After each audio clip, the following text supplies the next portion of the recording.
ایک دوست سوال پوچھتے ہیں، اگر نمازی جماعت کو رکوع کی حالت میں پائے تو وہ جماعت سے مل جائے اور انہی کے ساتھ رکوع کرے، یا انتظار کرے کہ تاکہ وہ اپنی رکوع والی رکعت چھوڑ مکمل کر لے؟ اور کیا رکوع پانے سے رکعت ہو جاتی ہے یا نہیں؟ آدمی مسجد میں پہنچے یا کسی جگہ جماعت ہو رہی ہے اس کے ساتھ وہ شامل ہونا چاہتا ہے تو انتظار نہ کرے کہ یہ رکوع سے اٹھیں، بس فوراً جاتے ہی ان کے ساتھ ملنا چاہیے۔ پتہ نہیں کون سا مرحلہ جو اس کو اللہ قبول کر رہے اور اس سے ہی آدمی کی یہ نماز بہت اعلیٰ ہو جائے۔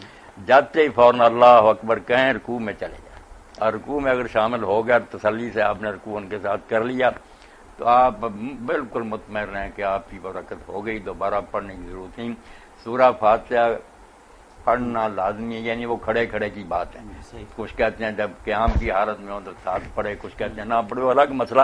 رکوع میں جو شامل ہو گیا نا، یہ جیسے ابن تیمیہ کہتے ہیں علامہ البانی کہ اس میں اجماع ہے امت کا، کسی کا اختلاف نہیں، سب مانتے ہیں کہ رکوع میں جو مل گیا اس کی رکعت درست۔